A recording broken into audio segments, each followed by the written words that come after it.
السلام علیکم۔ رب اشرح لی صدری ویسر لی امری واحلل عقدۃ من لسانی یفقہوا قولی۔ ضبط کا عہد بھی ہے، شوق کا پیمان بھی ہے، اے دو پیمان سے گزر جانے کو جی چاہتا ہے۔ ضبط کا عہد بھی ہے، شوق کا پیمان بھی ہے، اے دو پیمان سے گزر جانے کو جی چاہتا ہے۔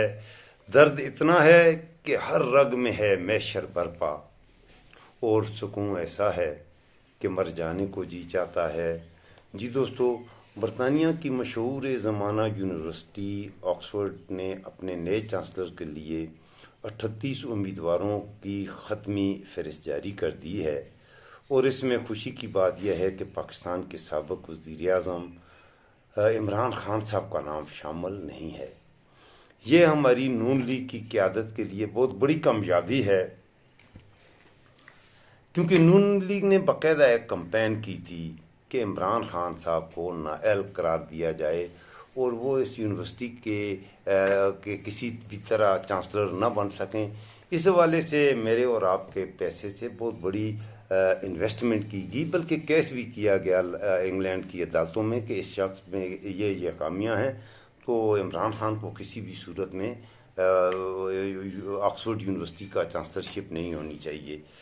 اس سے پہلے عمران خان برطانیہ ہی کی ایک اور مشہور زمانہ یونیورسٹی بیڈفورڈ کے کافی عرصے تک چانسلر رہے ہیں، اور یہ بہت بڑی عزت ہوتی ہے کہ آپ کو خاص طور پہ آکسفورڈ یونیورسٹی، جو کہ دنیا کی ٹاپ کی یونیورسٹی ہے، بلکہ رینکنگ میں ٹاپ 5 میں ہمیشہ رہنے والی یونیورسٹی ہے ورلڈ وائڈ، ایسی یونیورسٹی کا چانسلر کسی بھی ملک کے لیے اعزاز سے کم نہیں ہوا کرتا۔ لیکن ایک پاکستانی کی چانسلرشپ آکسفورڈ یونیورسٹی کے لیے مریم نواز کے والد نامدار پورو پردھان منتری میاں شریف شہباز اور میاں شریف نواز کو کسی طرح گوارا نہ تھی، لہذا انہوں نے بڑی کمپین بھی کی اور کافی انویسٹمنٹ کی وہاں پر ان کو اس سے روکنے کے لیے کہ وہ آکسفورڈ یونیورسٹی کے چانسلر نہ بن پائیں۔ آکسفورڈ کے نئے چانسلر کا انتخابی عمل 28 اکتوبر سے شروع ہونے کو ہے۔ عمران خان کے برطانیہ میں مشیر زلفی بخاری نے تحریک انصاف کے بانی کو بطور امیدوار منتخب نہ کیے جانے کے حوالے سے بتایا ہے کہ یہ ایک انتہائی مایوس کن خبر ہے۔ ان کا یہ کہنا تھا کہ عمران خان ایک عالمی آواز ہیں اور کوئی وجہ نہیں کہ انہیں اس انتخاب میں شرکت نہ کرنے دی جائے، اور یہ کہ عمران خان کو چانسلر کے انتخابات میں شرکت کے لیے منتخب نہ کرنا خود آکسفورڈ یونیورسٹی کے لیے بھی نقصان دہ ہے، جو خود کو عالمی رجحان ساز ادارے کے طور پر پیش کرتی ہے۔ لیکن میرے دوستو، آکسفورڈ یونیورسٹی کی انتظامیہ نے کیا کیا، برطانیہ کی حکومت نے کیا، اس بات کو چھوڑیے۔ 1 ماہ پہلے جائیے، جب عمران خان کے کاغذات نامزدگی داخل کیے گئے تھے، انہی زلفی بخاری صاحب نے وہ کاغذات نامزدگی داخل کیے گئے تھے، تو اس وقت باقاعدہ پاکستان میں بھی ایک کمپین چلی سوشل میڈیا پر، اس میں مریم نواز ہیں، خواجہ صفدر ہے، عطا ٹاٹر نے پریس کانفرنسیں ہوئیں، اربوں روپے کی سرمایہ کاری ہوئی، لندن میں کیس کیے گئے، لندن میں لوگوں کو اکٹھے کر کے بریانیاں کھلائی گئیں اور کمپین کی گئی کہ عمران خان کے خلاف، حالانکہ چاہیے تو یہ تھا کہ اس کے لیے اس کی حمایت میں کمپین کی جاتی، یہاں اسے نااہل کرنے کی پاکستانی سیاست کو تو چھوڑو۔ تو اس سے آپ اندازہ لگا سکتے ہیں اس مائنڈ سیٹ کا آپ اندازہ لگا لیجئے کہ ایک پاکستانی شخص جو کہ اہلیت رکھتا ہے، وہ آکسفورڈ یونیورسٹی کا ایکس گریجویٹ ہے، آکسفورڈ یونیورسٹی کی کرکٹ ٹیم کے لیے اس نے بہت بڑا کام کیا اور اس نے بڑے اچھی پرفارمنسز تھیں اس کی جب وہ کرکٹ کھیلتا تھا، تو اس نے آکسفورڈ یونیورسٹی کے لیے بہت کچھ کیا، اسی وجہ سے وہ الیکشن لڑ رہا تھا، اس سے یہ عزت مل رہی تھی۔ بہرحال پاکستانی قوم کو عزت گوارا نہیں، قوم میں نہیں کہوں گا، میاں شریف نواز اور مریم کو یہ گوارا نہیں۔ آگے بڑھتے ہیں۔ اچھا، اس وقت اس بارے میں اس حوالے سے میں یہ کہوں گا کہ زلفی بخاری کا مزید یہ بھی کہنا تھا کہ وہ عمران خان ماضی میں بریڈفورڈ یونیورسٹی کے چانسلر بھی رہ چکے ہیں، اور انہوں نے یہ اہم ذمہ داری بڑی دیانتداری سے نبھائی بھی ہے، لہذا وہ اس منصب کے لیے سب سے زیادہ اہل شخص تھے۔ ان کے کیس ختم ہو چکے ہیں، اور ہمیں بھی اب پاکستان میں پتہ نہیں ہے کہ اب عمران خان کو، کیونکہ ان کے جو کیسز ہیں ان میں تو انہیں بریت مل چکی ہے، تو برائے ان کو بریت ملتی ہمیں نہیں پتہ اب عمران خان کس گناہ میں قید ہیں. آپ کو پتہ ہے تو دوستوں مجھے ضرور بتائیے گا. ان کی دونوں بہنوں کو، عظمیٰ خان اور علیمہ خان کو بھی گرفتار کر لیا ہے. آپ یہ بھی بتائیے گا کہ ان عمران خان کی بہنوں کا کیا گناہ ہے. اور عمران خان کی بیوی کو بھی تقریباً 8 ماہ سے وہ جیل میں ہیں، تو 7 یا 8 ماہ ہو چکے ہیں. مجھے یہ نہیں پتا کہ اس کا کیا جو جرم ہے. گزشتہ روز شاہ محمود قریشی کی بہو زین قریشی کو اغوا کر لیا گیا ہے. یہ قریشی خاندان پاکستان کی سیاست کا ایک بڑا نام ہے. تو ان کی بہو کو، زین قریشی کی وائف کو، تو آج شاہ محمود قریشی صاحب کی بیٹی جو ہیں وہ کافی پریشان تھیں کہ ان کی بھابھی کو، ان کے بھائی کی وائف کو لاہور میں ان کے گھر سے کچھ وردی پوش آئے تھے، انہیں اغوا کر کے لے گئے ہیں. سوتروں کے انسار مریم نواز نے وہ بھیجے تھے. تو بہرحال ایسے ہوتا ہے پاکستان میں. آگے بڑھتے ہیں. آکسفورڈ یونیورسٹی کی ویب سائٹ پر موجودہ معلومات کے مطابق یہ پہلا موقع تھا کہ چانسلر کے انتخابات کے لیے اوپن اپلیکیشن پروسیس استعمال کیا گیا تاکہ مختلف پس منظر رکھنے والے امیدواران سامنے آ سکیں. یونیورسٹی کا کہنا ہے کہ چانسلر الیکشن کمیٹی نے تمام درخواستوں کو یونیورسٹی کے ضوابط کے تحت طے شدہ معیار پر پرکھا، جس کے بعد 16 اکتوبر کو 38 امیدواروں کی حتمی فہرست جاری کر دی گئی، جن میں سے کم از کم 5 افراد ایسے ہیں جنہوں نے اپنا تعلق پاکستان سے ظاہر کیا ہے. آکسفورڈ یونیورسٹی کا چانسلر کب اور کیسے منتخب ہوگا، ذرا اس پہ بھی تھوڑی سی بات کر لیتے ہیں. اس عہدے پر کامیاب امیدوار کی تقرری 10 سال کے لیے ہوتی ہے. تاہم یہ ایک سیریمونیل یعنی اعزازی منصب ہے، یعنی تنخواہ اور مرہات وغیرہ اس میں نہیں ہوتے، لیکن چانسلر پر کسی طرح کی انتظامی ذمہ داری بھی نہیں ہوتی اور اس کی عزت بہت زیادہ ہوتی ہے، بہت ہی باعزت عہدہ ہے. تاہم یونیورسٹی کے وائس چانسلر کی تقرری، اہم تقریبات کی صدارت، فنڈ جمع کرنے اور مقامی، قومی اور بین الاقوامی سطح پر یونیورسٹی کی نمائندگی میں چانسلر کا کردار بہت ہی اہم ہوتا ہے. وہ ایک طرح سے اس اپنی آکسفورڈ یونیورسٹی کا ایک سفیر ہوتا ہے. اہم بات یہ ہے کہ آکسفورڈ چانسلر کے لیے برطانیہ میں رہنا ضروری نہیں، البتہ اہم تقریبات میں شرکت لازمی ہوتی ہے، جس کے لیے سفری اخراجات یونیورسٹی ادا کرتی ہے. نئے چانسلر کے انتخاب کے لیے یونیورسٹی کی کونسل چانسلر الیکشن کمیٹی تشکیل دیتی ہے، جس کا کام قواعد و ضوابط کے مطابق انتخابی عمل کا انعقاد اور نگرانی ہوتا ہے. وہ کسی طرح بھی اس عمل پر اثر انداز ہونے کی کوشش نہیں کرتی، مطلب وہ پاکستان الیکشن کمیشن کی طرح کا ادارہ نہیں ہوا کرتا. عمران خان کے لیے اس مقابلے میں حصہ لینا ووٹنگ سسٹم میں ایک حالیہ ترمیم کے بعد ممکن ہوا، جس کے مطابق یونیورسٹی کے فارغ التحصیل طلباء اور عملے کے موجودہ اور سابقہ ارکان اب اپنا ووٹ آن لائن بھی دے سکیں گے. اس حلقہ انتخاب کو کنووکیشن کہتے ہیں. اس سے پہلے امیدواروں اور ووٹروں کے لیے کنووکیشن میں ذاتی طور پر حاضری لازمی ہوا کرتی تھی.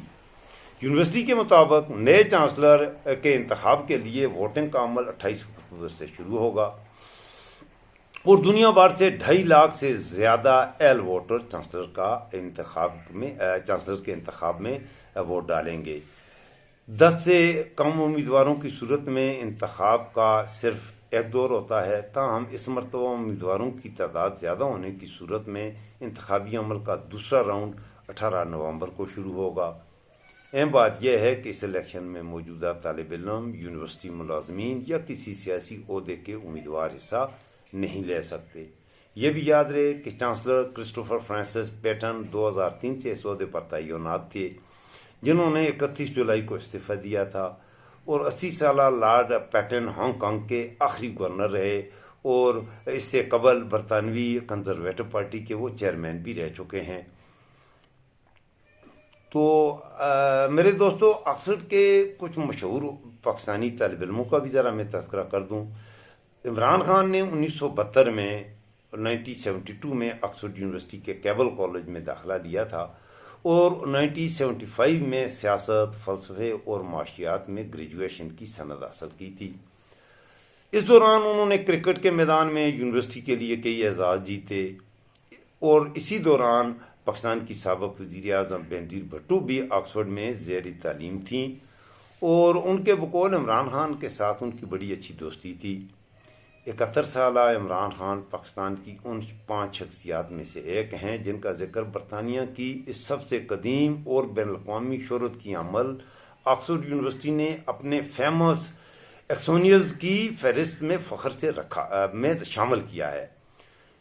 ان میں عمران خان کے علاوہ جو دیگر 5 شخصیات ہیں، ان میں پاکستان کے پہلے وزیر اعظم لیاقت علی خان، پاکستان کے ایک اور سابق وزیر اعظم ذوالفقار علی بھٹو اور ان کی بیٹی بینظیر بھٹو، اور پاکستان کے ایک سابق صدر سردار فاروق احمد خان لغاری کا نام بھی اس فہرست میں شامل ہے، اور یہ بڑی اعزاز کی بات ہے۔ اس فہرست میں ان مشہور شخصیات کے نام شامل ہیں جنہوں نے یہاں سے گریجویشن کی یا درس دیا اور کسی نہ کسی شعبے میں بین الاقوامی شہرت حاصل کر کے اپنا نام ہمیشہ کے لیے تاریخ میں رقم کر لیا۔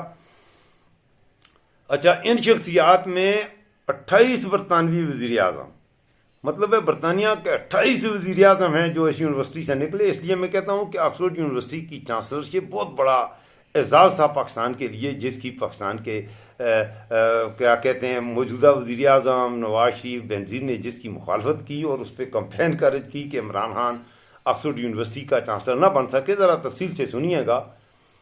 اس یونیورسٹی میں یہ بہت بڑے یہ اعزاز کی بات ہے، اس یونیورسٹی سے نکلنے والے فارغ التحصیل ہونے والوں میں 28 ایسے لوگ تھے جو برطانیہ کے وزیر اعظم بنے، اور 30 کے قریب ایسے بین الاقوامی لیڈر ہیں، 30 لیڈر جو کہ دنیا کے مختلف ملکوں کے وزرائے اعظم یا صدور بنے۔ اس یونیورسٹی سے فارغ التحصیل ہونے والے 55 لوگوں کو نوبل انعام ملے، اور اسی یونیورسٹی سے فارغ ہونے والے 120 ایتھلیٹس ایسے ہیں جنہوں نے اولمپکس گیمز میں میڈل جیتے۔ عمران خان دسمبر 2005 سے نومبر 2014 تک برطانیہ کی یونیورسٹی آف بیڈفورڈ کے چانسلر رہے ہیں۔ یہ بھی یونیورسٹی آف بیڈفورڈ بھی بڑی اہم یونیورسٹی ہے، اس کا بھی چانسلر ہونا کسی اعزاز سے ویسے کم نہیں ہے۔ یونیورسٹی کی ویب سائٹ کے مطابق اپنی 8 سالہ چانسلرشپ کے دوران انہوں نے یونیورسٹی میں، عمران خان نے بیڈفورڈ یونیورسٹی کی میں بات کر رہا ہوں، انہوں نے بیڈفورڈ یونیورسٹی میں نئے انسٹیٹیوٹ آف کینسر تھراپیوٹکس کی سانِ بنیاد رکھا، برطانیہ کی یونیورسٹی میں۔ اس کے بعد اس نے اسی انسٹیٹیوٹ اور عمران خان نے کی شوکت خانم memorial hospital and research centre کے درمیان قریبی رابطے بڑھائے، وہاں سے فنڈ بھی آئے، اور شوکت خانم میموریل اسپتال پاکستان میں بنی ہے، لاہور میں بنی ہے، پشاور میں بنی ہے، کراچی میں بن رہی ہے۔ عمران خان جب اس عہدے سے مستعفی ہوئے تو اس وقت یونیورسٹی کے vice chancellor professor Brian Cantor نے ان کی خدمات کو سراہتے ہوئے کہا تھا کہ وہ یونیورسٹی کے لیے ایک ممتاز سفیر اور ہمارے طلباء کے لیے ایک رول ماڈل تھے۔ عمران خان کے عموم کا خیال ہے کہ سابقہ تجربے، یونیورسٹی آف آکسفورڈ سے دیرینہ تعلق، قومی اور بین الاقوامی سطح پر عوامی فلاح کے کام اور کرکٹ کی دنیا میں شہرت انہیں چانسلرشپ کے لیے ایک مضبوط امیدوار بناتی تھی، اور عمران خان یہ الیکشن جیتنے کی اہلیت رکھتے تھے، وہ یہ الیکشن جیت جاتے۔ پاکستان میں سیاسی تنازعات پر لکھی جانے والی ایک کتاب پولیٹیکل کانفلکٹس ان پاکستان کے مصنف ہیں پروفیسر ڈاکٹر محمد وسیم۔ ان کا کہنا ہے کہ آکسفورڈ چانسلر ایک اعزازی قسم کا عہدہ سمجھا جاتا ہے جو ایسے لوگوں کو دیا جاتا ہے جن کی بہت ہی زیادہ عالمگیر شہرت ہو۔ ان کے مطابق اس سے قبل عمران خان ایک برطانوی یونیورسٹی کے چانسلر رہ بھی چکے تھے، اور عمران خان یقیناً آکسفورڈ یونیورسٹی کے چانسلر بھی منتخب ہو جاتے۔ ڈاکٹر وسیم کے مطابق عمران خان کے لیے پہلے بھی 2-3 بار اس عہدے کے لیے کوششیں کی جا چکی ہیں۔ ان حالات میں اگر عمران خان کو آکسفورڈ جیسی یونیورسٹی کی چانسلرشپ مل جاتی تو پھر یہ ان کے لیے پاکستان میں بھی ان کے لیے بہت بہتری ہوتی، اور ان کے لیے کیونکہ بین الاقوامی پریشر آتا تو یہ عمران خان کو لمبے عرصے تک پھر شاید قید نہ رکھ سکتے اور ان کی رہائی کرنی پڑتی۔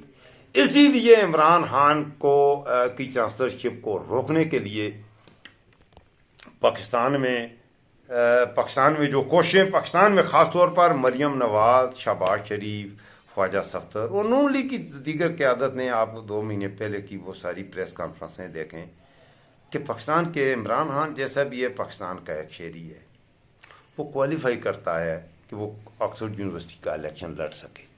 عمران خان کوالیفائی کرتا تھا۔ اگر خدا کی قسم اگر نواز شریف کوالیفائی کرتا، اگر مریم شریف کرتی، تو پی ٹی آئی میرا جی نہیں چاہتا عمران خان ان کو سپورٹ کرتا۔ پاکستان کی عزت کی بات ہے، ہمارے ملک کا شہری عمران خان برا ہے۔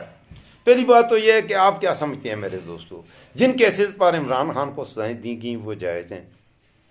عدت نکاح، سائفر، توشہ خان، کیا عمران خان آپ کا جی منتا ہے؟ اپنے ایمان سے پوچھئے، آپ کا جی چاہتا ہے کہ عمران خان نے ایک گھڑی چوری کی ہو؟ توشہ خانہ سے عمران خان نے ایک گھڑی چوری کی ہے؟ آپ کا جی مانتا ہے کہ ایک القادر ٹرسٹ یونیورسٹی اور بہت بڑے ادارے ہیں کرپشن کے لیے، بہت اور سی جگہیں ہیں، بہت بڑی جگہیں ہیں جہاں پہ کرپشن ہوتی ہے، شوگر مافیا، آٹا امپورٹ ایکسپورٹ کا کام ہے، جہاں پر کرپشن ہوتی ہے، بجلی کی آئی پی پیز ہیں، وہ ساروں کے مالک نواز شریف اور زرداری ہیں، عمران خان ان میں سے کسی کا مالک۔ پھر ایک یونیورسٹی القادر ٹرسٹ یونیورسٹی، وہ بھی کیس ہے، ایک یونیورسٹی، وہ یونیورسٹی عمران خان کے باپ کی نہیں ہے۔ Al-Qadir trust university Islamic research institute ہے، اسلامک ریسرچ کے لیے وہ یونیورسٹی خاص طور پر اسپرچولیٹی سے اس کا تعلق ہے، دین کے حوالے سے ہے۔ وہ یونیورسٹی اس نے قائم کی، ایک شخص نے زمین اس کو زمین بیریا ٹاؤن سے لی، تو ملک ریاض جس کو عمران خان نے فیسیلیٹیٹ کیا، جس سے بہت مہنگی زمین خریدی، اسے کیوں نہیں پکڑا ابھی تک؟ عمران خان کا تو کوئی رول نہیں ہے۔ عمران خان کی وہ اپنے عمران خان یا اس کی بیوی کے نام پر تو نہیں ہے وہ یونیورسٹی، پھر اس کی بیوی پر کہ بیرون ملک سے طائف آئے ہیں، تو اس کی عمران خان کی بیوی پر کہ اس کی بیوی کو کسی نے انگوٹھی تحفے میں دی، سننے والی بات ہے، یا اور کچھ تحفے میں دیا تھا۔ اور خود ان کا یہ کریکٹر ہے کہ ترکی کے وزیر اعظم نے، پریزیڈنٹ نے، اردگان کی بیوی نے جب پاکستان میں سیلاب آیا تو وہ پاکستان آئی تو اس نے گفٹ کر دیا اپنا ایک ہار تھا، 2، 4، 5 تولے کا ہوگا، کتنا ہوگا، 5، 10، 20 لاکھ کا ہوگا، وہ ہار اس نے کیا کہ میری طرف سے زندگان کے لیے۔ اس کا یہ پاکستان سے محبت تھی، پاکستان کا احترام تھا اور ہمدردی تھی انسانیت کے ساتھ، کہ اس خاتون نے، اس عظیم خاتون نے وہ ہار یوسف رضا گیلانی کی بیوی نے چوری کر لیا۔ پاکستان کے طلباء کے لیے سابق پریزیڈنٹ امریکہ کے پریزیڈنٹ اوباما، اس کی وائف نے کچھ پیسہ، وہ سارا پیسہ مریم نواز نے لے لیا۔ پاکستان کے غریب طلباء کے لیے اس نے کچھ پیسہ دیا، ان کی فلاح کے لیے ان کو گفٹ کیا، وہ پیسہ مریم نواز لے گئی۔ اور عمران خان پہ الزام ہے کہ عمران خان نے گاڑی چوری کی ہے۔ اور یہ آج سب سے دکھ کی بات ہے، انتہائی میں دکھی ہوں اس بات سے کہ عمران خان کی وہ پاکستان کی یہ عزت تھی، وہ اگر آکسفورڈ یونیورسٹی کا چانسلر بنتا، اور پاکستان کی عزت ان لوگوں کو کسی طور پہ گوارا نہیں۔ پاکستان کے غریب آدمی کی خوشی ان لوگوں کو کسی صورت گوارا نہیں۔ گوشت تو ہمارا انہوں نے نوچ لیا ہے، لوٹ لیا ہے، خون ہمارا انہوں نے نچوڑ لیا ہے۔ مریم نواز زرداری اور اس کے بیٹے اور شہباز شریف کی گاڑیوں میں پیٹرول یا ڈیزل نہیں پڑتا، وہ میرا اور آپ کا خون نکال کے ڈالا جاتا ہے، اور ہمارے خون سے وہ بڑی بڑی گاڑیاں چلتی ہیں میرے دوستو۔ اور ملک آتا یہ ہمیں غلام ابن غلام رکھنا چاہتے ہیں، اور ان کے اوپر ہاتھ رکھنے والے میرے ڈھول سپاہیا تینوں رب دیا رکھاں، میرے قاضیا میرے کرنیل نہیں، میرے جرنیل نہیں، اے پتر ہٹاں تے وکدے نے، وہ میرے ڈھول سپاہیا تینوں رب دیا رکھاں۔ چینل کو سبسکرائب کر دیں، لائک کر دیں، اور اس ویڈیو کو دوستوں کے ساتھ ضرور شیئر کیجیے گا۔ اور آخر میں ضبط کا عہد بھی ہے اور شوق کا پیمان بھی ہے۔ فیض احمد فیض کے بقول ضبط کا عہد بھی ہے اور شوق کا پیمان بھی ہے، عہد و پیمان سے گزر جانے کو جی چاہتا ہے، اور درد اتنا ہے کہ ہر رگ میں ہے محشر برپا، اور سکون ایسا ہے اب مر جانے کو جی چاہتا ہے۔ اللہ حافظ، فی امان اللہ۔